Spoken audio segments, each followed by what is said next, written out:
this with my only prop that I would ever need. There you go.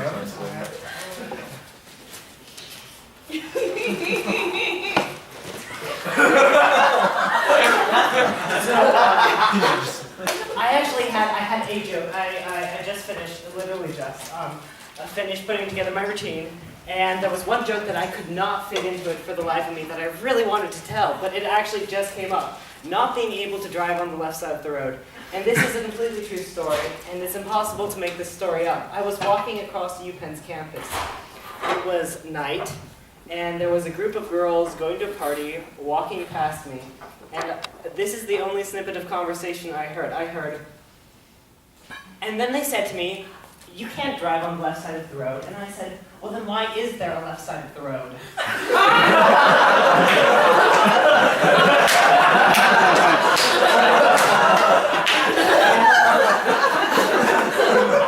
I'd really just like you to realize how fortunate you are to be at this campus. So I said I literally just finished putting my routine together. So I didn't actually mean to be in a stand-up show. About a week ago, I got an email. It was like, sign up for the stand-up show. I deleted it. I'm busy. I don't have time to read emails. I don't read emails unless they're actually like about me. And so I thought that I was done until yesterday when I received an email that said, "So, you agreed to come to a stand-up show by not responding to the email saying that you weren't going to." So good job tricking me into that. You will be an excellent copyright lawyer someday, Alex. So this morning I started looking for jokes since I didn't actually have any planned, and I didn't have a routine laying around, but I did have my journal from Germany, which isn't really jokes. It's more first-hand accounts of alcoholism and complaints about Germans. But it was the closest thing I could find. So this is a story. This is the story about this trophy here. And yes, this is a trophy. It's the only trophy that I've ever won, and I'm very proud of it. You might think it looks like a toilet brush. That would be wrong. It's a trophy. Over here it said winner in German. That has since rubbed off, and I don't think you would believe me unless you spoke German. Anyways, so I'm going to tell you the story about how I won this. And it starts on a bus going from the city of Siegen, Germany to the city of Weidenau, Germany. These are about 2 miles apart. And I was going into this really just a terrible, shitty club with my friend Garrett, who somehow talked me into this. And we were free gaming on the bus. We had a bottle of vodka. And I had gotten to the point in this was fairly early in my German language development. I just learned how to say your mom, which I was really enjoying. We drive by a restaurant and they're like, "Oh, we should get schnitzel." And they're like, "Your mom could get my schnitzel." Oh! I was so annoying. It really should have been illegal for me to be drinking in public at that young of an age. It was illegal for me to be drinking in public at that young of an age. So I was just making a fool of myself, and Garrett was getting totally pissed off about this, and he finally just snapped and said, "Okay, I bet you could not go, if you tried, you could not go a single night being serious." I said, "Okay, fine, let's make a bet. I'm going to bet you a toilet brush." And he said, "That's ridiculous." I was like, "I know." So we upped it. He wanted to bet 10 euros. This is like actual money, euros. I insisted that the toilet brush be part of the wager. So yeah, we shook. He was like, "Okay, 10 euros." I was like, "Yeah." And a toilet brush. He's like, "Yeah." Then we sort of sat and we sort of stared at each other. I was like, "You don't know what you're getting into." I'm like, "Getting into your mom." Time hasn't started. So we stepped off the bus and we walked over to the club, and the club hadn't opened yet, and all of our friends were out there in front of the club, and so we were just sort of like greeting all of our friends, and like especially in Germany, it's like a very formal place. You're supposed to like either smile, you're supposed to smile and shake hands with people, make eye contact, make a greeting, and I wasn't allowed to smile. And so I would just end up being just like, hello, it's very nice to see you. It is incredibly nice to see you. You look great tonight. Which a lot of my friends interpreted as being kind of rude. I think I irreversibly hurt my friend Catherine's feelings. Things have been kind of weird between us. I liked her. I'm pretty sure she liked me. And then we kissed at a party, and things didn't have to be weird about it after that, but I accidentally made them very weird in philosophy class. We were just sitting in philosophy class, and I say, hey, great party, and she says, thanks, glad you liked it. And I say, it was a lot of fun. She said, yeah, I guess it was fun. I was like, I had fun and you had fun. She's like, okay. And she'll also say, at this point, this was much earlier in my German development, I'd only just learned how to say fun. It's actually a really simple word, but the grammatic construction in German is such that if you say it made fun, it sounds normal. But if you say it was fun, and you pronounce the word fun ever so slightly wrong, you end up saying it was retarded. And I just accomplished being able to say fun correctly, so I was just really proud of it. So I was like, yeah, we had fun. A fun thing happened with you and me. And she's like, okay. I don't really remember because I drank too much, and I was shocked. I was like, oh no. This meant a lot to me, and what if she didn't remember our fun moment? So I decided that I had to find out whether or not she remembered us kissing. And I did this by saying, so, about until what time do you remember things? And she says, I don't know. I say, do you think you would remember things up through 11 o'clock? I don't know, why? Oh, nothing, would you remember something fun happening at 11? I don't know, why are you asking me this? How about, say, would you remember something fun at 10:45? And this all happened in philosophy class. You should think that you should be doing something about this. He didn't. He just let us say whatever we wanted in that class. He let us talk the entire time. He absolutely hated us. This was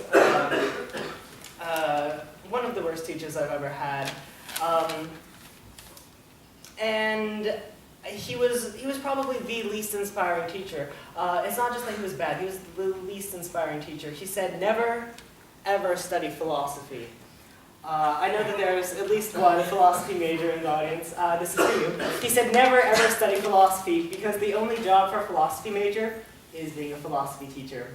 And it's the worst job in the world. Because I have to deal with you. The only thing that I learned from that philosophy class was that the categorical imperative judges actions regardless of consequence. I wasn't even expecting that, I'm sorry. Alright, okay, so I'm at this club with my friends, and we finally they open the doors, we get inside. My friends originally, they started off with 3 tactics trying to get me to laugh. They tried telling me jokes, which didn't work because they're Germans. They tried tickling me, which didn't work because I'm not ticklish. And they tried filling me with alcohol, which, well, we'll get to that. Luckily, they called off the first 2 tactics once we got inside the club, because those are social taboos in Germany. Tickling and telling jokes are social taboos.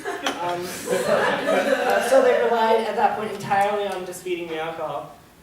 And I was doing pretty well. So at this club, you get like a little punch card at the door. You give up your ID for a punch card, and you have a certain number of free drinks on the punch card. But after that, you have to start paying for the drinks. It gets really expensive. And then if you lose your card, you have to pay a whole bunch of money to get your ID back. So you really don't, like, aren't going to drink that much at the club unless you end up paying a lot of money. But my friend Garrett came up to me with a punch card. And he's like, look what I have, look what I have. I was like, yeah, it's your punch card. He's like, no, it's not. I was like, it's my punch card? He's like, no, it's not. I just found this on the ground. Do you know what that means? I was like, does that mean we get all the drinks we want? He said, it means we get all the drinks we want. So I was like, oh, let me see that. So I wave over at the bartender. I was like, bartender, bring me your finest bottle of whiskey. And I was like, Garrett, I've always wanted to say that. And we just got this bottle of whiskey. Bartender fills the card with punches. We sit down and we just start drinking. We have a whole bunch of drinks. A couple other friends join us. I leave, and then I come up with the brilliant idea. I was drunk when I came up with this idea. I'm sober now. It's still a brilliant idea. I said, let's go to the cocktail lounge and buy drinks for pretty girls. Okay, so that's exactly what we picked up. Garrett took the bottle. We walked over to the cocktail lounge. There were 3 gorgeous blondes on the bar. I slide up as smoothly as I can after about 8 drinks, and I say, "Can I get you anything?" And the girl looks down at the card that I just slid across the table. She looks at me and says, "Oh my God, you found my card. Thank you so much for finding my card. I would have to pay so much money if I lost it." I was like, yeah. And then I ran away. And I hid in the bathroom for about 15 minutes, the men's bathroom where she wasn't going to find me. I noticed a few interesting things. I'm pretty sure this is true. Pretty sure. Above the urinal, on the ceiling, someone had written "gullible," which I understand is a joke. You know, oh look, someone wrote "gullible" on the ceiling. Oh, no they didn't. Oh yes they did. I guess. That's bad. Trust is bad. But someone had written "gullible" on the ceiling, and I realized someone stood in a urinal to make a bad joke. Right. So other thing about bathrooms. I think this is so weird about bathrooms. Air hand dryers. They should just hang pants on the wall. That's where I'm going to end up drying my hands. All right. So, oh my. Okay. Right. So I come out and I'm looking around for my friend Garrett. And I'm not finding him very well. I'm just searching this entire club. It's a huge club. Built for over 600 people, I know. Huge club. I eventually find him passed out underneath a table, cradling this now empty, very expensive bottle of whiskey. And I say, Garrett! Garrett! Garrett! You promised to show me the way home, Garrett! I don't know how to get home. Garrett! Garrett! And Garrett said, And I figured, oh no, Garrett's dead. So I ran away. And I went to the bus station, and they didn't have the bus times posted, and I didn't know how I was supposed to, which bus I was supposed to get on to get home. And there were 4 or 5 very large Turkish men at the bus station, and Germans are racist, and they told me never to speak with Turkish people. But as a Swati, future Swati at the point, I was like, fuck that, I'm going to go and talk to these people, which may have been, okay, we'll see. So I went and talked to these people, and they said, yeah, we've been waiting here for about half an hour, and we haven't seen any bus, and we don't know if they're still running. If another one doesn't come in 10 minutes, we were just going to walk back to Siegen. It's about a half an hour, 45-minute walk. I said, okay, I come with with you.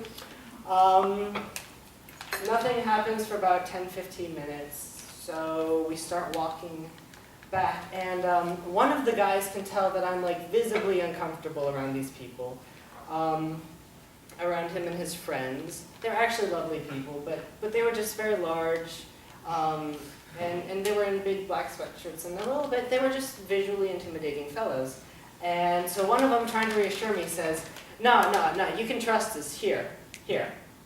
This is my ID, and then he collected the IDs of all of his friends. He said, these are the IDs of all my friends. You can hold on to these so that you know that you can trust us. I figured that this was a good system. And then I realized that like if they actually did want to like jump me, then they could just take their IDs back. So I said, okay, but understand this, if you try to jump me, I am going to eat your IDs. And then when they do an autopsy of my body, they will find your IDs inside of me. And they said, fair enough.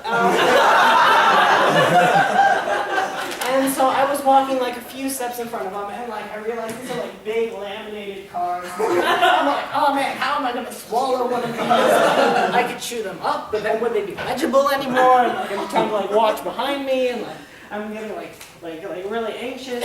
And we were just a few minutes outside of Siegen when one of them tripped. And I had just been going over like what was going to happen if one of them made a move at me that he did. The sudden movement, I just lost my shit and I ran for it, trying to eat their IDs. I'd go over, just like knock over trash cans, jump over it. I was just booking it down the street. I think that like city trash cans, weird. I'm from a rural area. You don't have trash cans in the street in rural areas. Like, you see a trash can on the street, you're like, oh, someone lost their trash can.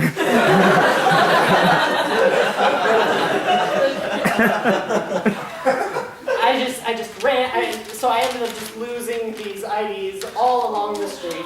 I ran, got to Siegen, got to the bus stop, got to the bus station. There's a few shops along the bus station. I dive into the first one, it's a McDonald's, and passed out in one of the booths is my friend Garrett. And I just run up to him, and I hug him, and I say, Garrett, I thought you were dead. I'm so happy that you're alive. Thank God you're alive. And Garrett looks up at me and says, Theo, you're smiling. I was like, I don't care. I'm so glad that you're alive. You know, the bet was stupid anyways. Like, I'll pay up. Don't worry about it. So I took him home. The next morning, woke up and we were drinking coffee and ginger ale and eating SpaghettiOs. SpaghettiOs are German SpaghettiOs. The normal SpaghettiOs that some asshole just threw umlauts in.